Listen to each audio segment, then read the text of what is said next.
All right, in this video, we're going to cover how to build out your very own custom CSV profile for exporting your product data from your site.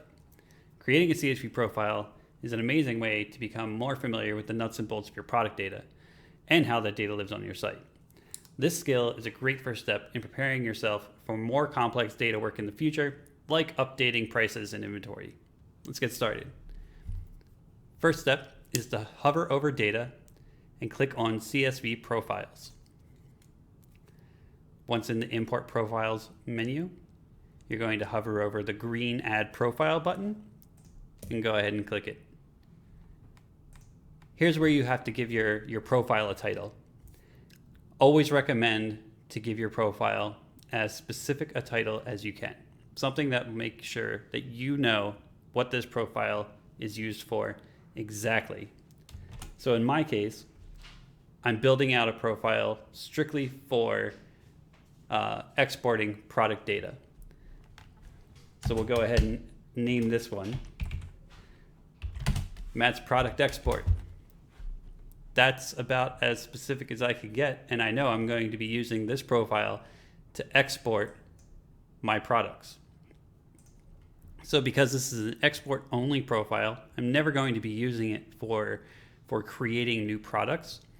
As a safety measure, I'm going to click yes for update only, and that'll prevent this profile from ever being used, even if it's accidentally imported. It won't create duplicate or extra unintended products. Once you've titled it, selected CSV, made sure it was update only, and that your model is a product, go ahead and click the Add Profile button. What you've basically done now is give a title to a spreadsheet, but nothing else. So just like in Excel, if I open up a blank spreadsheet, I see no data. We're going to start giving our titles to our fields. This is really similar to giving a title to a column header in any Excel spreadsheet that you see. The very first field to give your product export is going to be a unique identifier. The safest unique identifier that you can use on the site is the WSM ID, or the WSM product number. This ID is generated at the moment that your product is added to your site, and it's also guaranteed to not have any duplicates across any other products on your site, which is really good in preventing accidental updates. Maybe some products have a duplicate stock ID. Not intentional, maybe intentional, but this will keep that from happening. So to do that, I'm going to go ahead and click this target field drop down.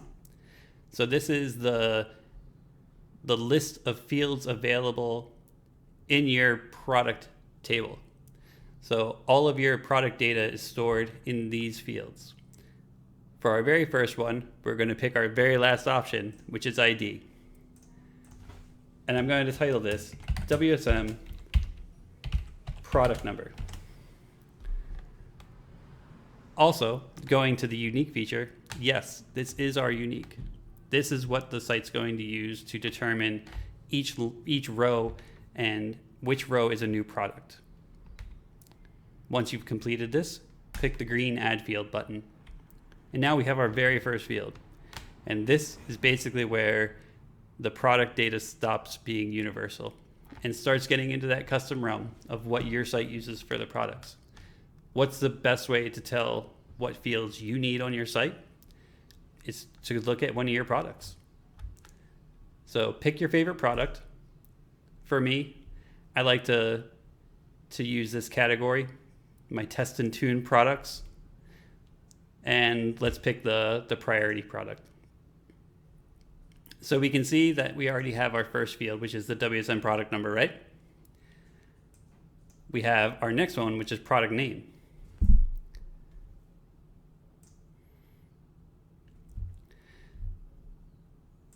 So I want to add product name as the next field in my CSV profile. So let's go ahead and open up that profile again. We'll look at our fields. We'll click the green Add Field button again. Open up the target field and scroll down to see that there's no option for product name. So like I mentioned a little bit earlier, these are actually the titles of the fields as they are in your database. They're the same titles that you'll see in our product API, but they might not always match up with the visual value that we see when we're looking at the product menu. So to help identify what the right field is, highlight the title that you're looking to add to your CSV, copy that title,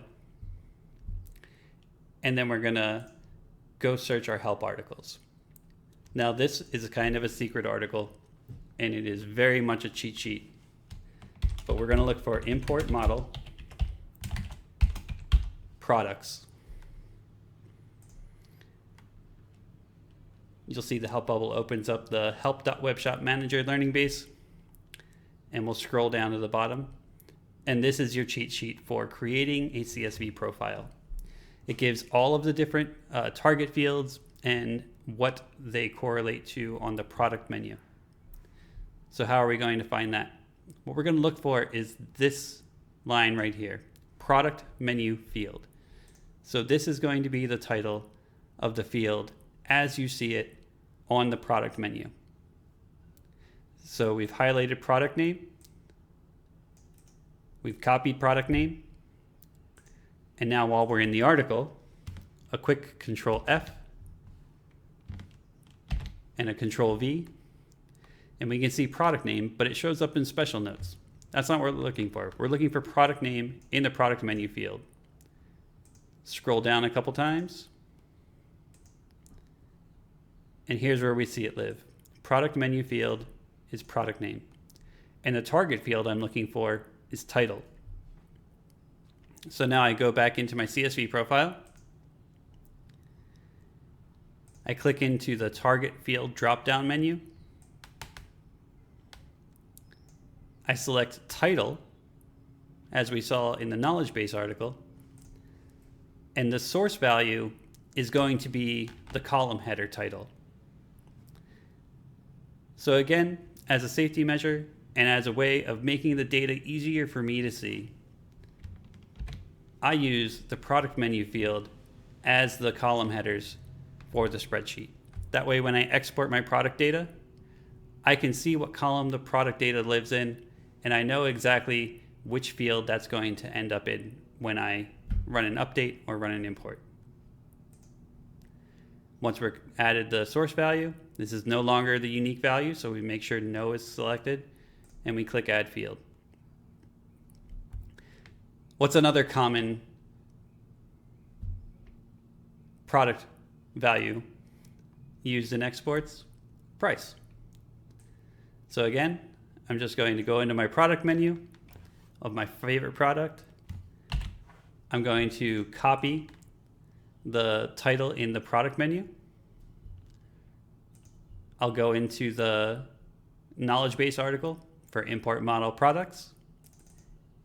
And in the Control F search field, I'm just going to type in price. And you can see right here, the product menu field is price $. The target field is price. So I'm going to go back to my CSV profile, click the add field again, open the target field dropdown, select price, and again I give the source value the same value I see in the product menu. Click add field. Let's go back to our product and identify another piece of data we want present in our exports. Another common piece of data will be our weights and dimensions. So you can see we can't use really the same trick that we used before, where we have package, because package has all of these different subcategory values to it. So what do we do from here? We just drill down to the next title. And so I'm going to highlight the weight with pounds. Control C to copy it. I go into my import model product article, Control F for weight pounds. And we can see here, product menu field, package, weight in pounds. The target field is weight. From here, I'll go into my CSV profile. I'll click add field, open the target field drop down, scroll down to weight, and then enter my source value, which again is just Control V to paste the value I've already copied, and click add field.